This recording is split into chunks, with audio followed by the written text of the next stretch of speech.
여기에 손흥민 선수가 루턴타운과의 경기가 끝나고 단독 인터뷰를 진행했는데요. 손흥민 선수가 직접 자신의 몸 상태에 대해서도 발언하며 많은 관심을 받고 있습니다. 기자는 먼저 셰필드전과 리버풀전은 극장골로 승리했고 오늘은 한 명이 퇴장당한 상태에서 이겼어요. 어려운 상황에서 승리를 일궈내는 비결이 뭘까요? 라고 포문을 열었는데요. 손흥민 선수는 선수들이 조금 더 책임감을 갖고 경기에 임해서 이런 결과들을 얻어내는 것 같아요. 사실 프리미어리그에서 한 명이 퇴장당하고 나서 경기를 다시 이기는 상황이 쉽지 않거든요. 선수들이 좋은 마음가짐과 좋은 태도로 경기에 임했기 때문에 이런 경기를 이길 수 있었다고 생각합니다. 선수들의 희생하는 모습이 자랑스럽다고 생각해요. 라고 팀원들을 치켜 세웠습니다. 이후 기자는 양팀 모두 서로 흐름을 가져가는 등 다이내믹한 경기였어요. 이런 경기일수록 집중력 유지가 관건이었을 것 같아요. 라며 질문을 이어갔는데요. 손흥민 선수는 사실 전반전에는 되게 답답했던 것 같아요. 솔직하게 저희가 찬스를 되게 많이 만들었는데도 불구하고 골을 못 넣다 보니까 상대한테 계속 조금은 위협적인 상황들을 만들어줬던 것 같아요. 이럴 때일수록 조금 더 차분하자, 조금 더 우리가 골을 더 빠르게 움직이자라는 것들을 얘기했어요. 또 선수들이 후반전 들어가면서 한 명이 부족한 상황 속에서도 조금 더 책임감을 가지고 경기를 임했던 게 저희가 승리를 가져가는 데 도움이 되지 않았나 싶어요. 라고 답변했습니다. 이어 기분 좋은 소식이었죠. 이강인 선수를 비롯한 우리 대표팀 선수들이 아시안게임 금메달을 목에 걸었습니다. 이에 대해 물었는데요. 손흥민 선수는 세계대회 연속으로 아시안게임에서 축구 선수들이 금메달을 딴 것을 너무나 축하하고요. 저도 영국에 있어서 너무나 떨리는 마음으로 보게 된 것 같아요. 어린 선수들이 이제 더 좋은 환경에서 더 축구를 할 수 있는 상황으로 팀 동료들과 함께 자기들이 스스로 만들어냈어요. 이제부터는 용기 내서 도전해보고 싶은 축구 인생을 만들어봤으면 좋겠다라고 이야기해주고 싶어요. 한국의 국민으로서 너무나도 자랑스럽고요.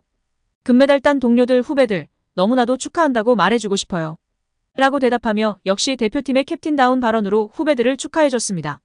이어 기자는 가장 중요한 질문을 던졌는데요. 가장 화두가 되고 있는 손흥민 선수의 컨디션에 대해 물었습니다. 기자는 몸 상태가 100% 아닌 상태에서 대표팀 경기를 치르게 되는데요. 라며 물었습니다. 손흥민 선수는 대표팀은 사실 이제 지금 몸은 괜찮아지고 있고 감독님하고 가서도 얘기를 해봐야겠지만 감독님이 어떤 생각을 가지고 있는지 모르겠지만 일단은 지금 가서 잘 몸 상태 잘 체크하려고요. 어디까지나 대한민국 대표팀으로 뛰는 것은 매번 얘기했다시피 꿈이고 영광스러운 자리고 또 한국 팬분들은 또 오랜만에 만나는 것이잖아요. 3월 이후로 6월에는 또 제가 경기를 많이 못 뛰었으니까요. 되게 오랜만에 만난다고 생각이 드는데요. 경기장에서 인사를 드리는 게 어떻게 보면 저한테는 가장 좋은 일이고 행복한 일이잖아요. 그런 것들을 팬분들과 같이 공유할 수 있게 저도 몸 관리 잘해서 좋은 모습, 재밌는 모습, 축구하는 모습 보여드릴 수 있도록 하겠습니다. 라고 발언했습니다.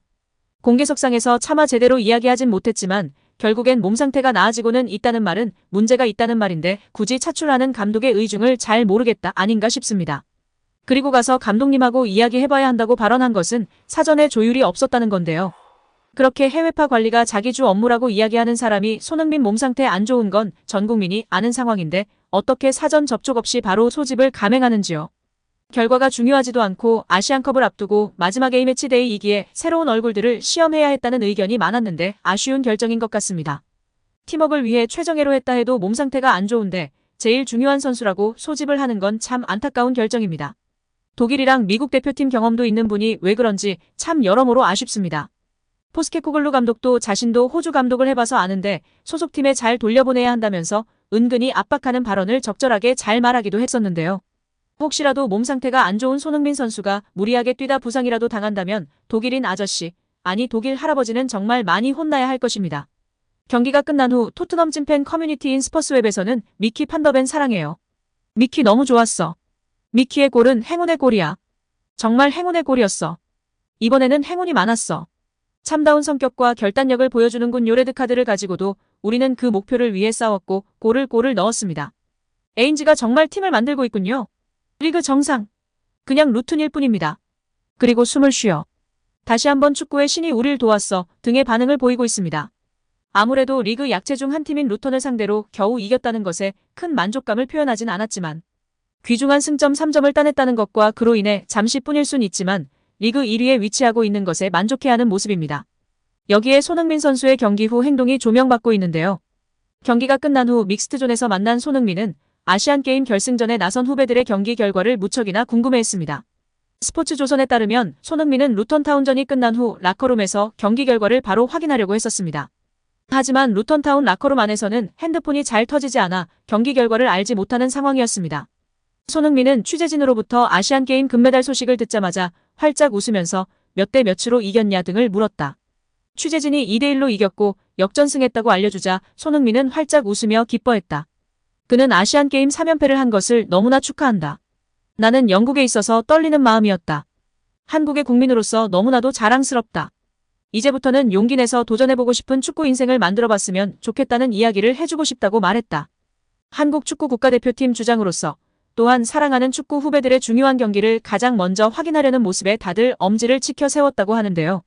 이뿐만 아니라 이번 토트넘 경기 후에도 신입생 판더벤의 귀중한 결승골로 이겼기 때문에 루턴타운 원정 오신 토트넘 팬들 앞에서 히샬리송을 챙겼던 것처럼 동일하게 판더벤을 챙기는 행동을 보여 현지에서도 칭찬이 끊이질 않고 있습니다. 또한 이날 경기 후 현지 매체 평점들을 살펴보면 자연스레 경기 최고 평점은 반더 벤의 몫이었습니다. 영국 풋볼 런던은 그에게 평점 9점을 매기며 전반에 정말 잘 수비했고 후반에 메디슨의 패스를 받아 낮은 슈팅으로 데뷔골을 터뜨렸다. 루턴이 활로를 찾지 못하도록 훌륭하게 막아냈다라고 칭찬했습니다. 영국 이브닝 스탠다드 역시 공을 갖고 있을 때 편안했고 토트넘에서 첫 골을 기록하며 결승골을 넣었다라며 반더 벤에게 평점 8점을 줬습니다. 영국 구공민도 멋진 마무리로 승부를 갈랐고 수비적으로도 단단했다. 그는 빠른 속도를 앞세워 상대가 득점 기회를 잡을 때마다 놓치지 않고 포착했다라고 강조했습니다. 손흥민도 무난한 평가를 받았는데요. 축구 통계 매체 품목에 따르면 손흥민은 슈팅 3회, 기회 창출 2회, 피파울 2회 등을 기록했다. 전반 7분엔 수비 뒷공간으로 뛰어드는 포로를 향해 완벽한 스루 패스를 찔러 넣었지만 포로의 슈팅이 빗나가면서 시즌 첫 도움을 놓치기도 했습니다. 풋볼 런던은 손흥민에게 평점 6점을 주며 이른 시간 포로에게 기회를 제공했고 잠시 후 직접 슈팅을 날리기도 했다. 날카로운 슈팅이었지만 골키퍼에게 막혔다. 경기 종료 15분을 남기고 빠져나왔다라고 평가했습니다. 이브닝 스탠다드도 마찬가지로 6점을 부여했습니다. 매체는 손흥민의 가장 영향력 있는 경기는 아니었다. 하지만 충분히 괜찮은 경기력이었다. 그는 메디슨과 좋은 호흡을 보여줬다라고 덧붙였습니다. 구공민 또한 6점을 매기며 최근 활약을 생각하면 조용했다. 초반에 포로에게 좋은 기회를 만들어줬다. 수적 열세를 고려하면 이해할 수 있지만 후반전 영향력이 줄어들었다라고 설명했습니다. 대체적으로 무난하고 준수했으나 후반 이후 지치고 힘들어하는 모습이 역력했기에 휴식이 필요한 몸 상태인 것 같은데요. 심히 걱정되는 상황입니다. 여기에 우리 손흥민 선수는 프리미어리그 9월의 선수의 후보로 올랐는데요. 수상이 유력한 상황입니다. 손흥민을 이길 경쟁자가 없는데요. 프리미어리그 사무국은 공식 홈페이지를 통해 9월 이달의 선수 후보를 공개했습니다. 명단엔 당연히 손흥민의 이름이 포함됐는데요. 모하메드 살라, 키에런 트리피어, 올리 와킨스, 훌리안 알바레스, 제러드 보웬, 페드로 네투와 함께 손흥민이 이달의 선수 후보에 올랐습니다. 영국 현지에선 손흥민의 수상 가능성을 높게 점치고 있는데요. 손흥민은 9월에만 6골을 넣었습니다. 골을 많이 넣었을 뿐 아니라 임팩트도 강했죠. 해트트릭을 달성했고 아스널과 리버풀 같은 빅클럽과 경기서 골을 넣는 등 해결사로서 강한 존재감을 뽐냈습니다. 손흥민 덕분에 토트넘도 승승장구입니다. 프리미어리그 개막 후 패배가 없습니다. 7경기 5승 2무로 2위까지 올라갔습니다. 개인 기록과 팀 성적 2마리 토끼를 다 잡은 상황입니다. 이번에 이달의 선수에 손흥민이 선정되면 개인 통산 4번째 영광이며 4번째 수상하게 되면 티에리 앙리, 폴 스콜스, 프랭크 램파드, 모하메드 살라 등과 타이를 이루며 다시 한번 프리미어리그 역사의 한 페이지를 장식하게 되는 우리 손흥민 선수입니다. 일단 루턴타운전에서 멀티골이나 해트트릭으로 엘링 홀란을 넘어 득점 랭킹 1위를 차지했으면 좋겠는데요. 일단은 부상 없이 멋진 활약하시고 행복 축구하기를 응원하도록 하겠습니다. 재미있는 토트넘 축구, 원팀이 된 토트넘의 중심에는 캡틴 손흥민 선수가 있습니다.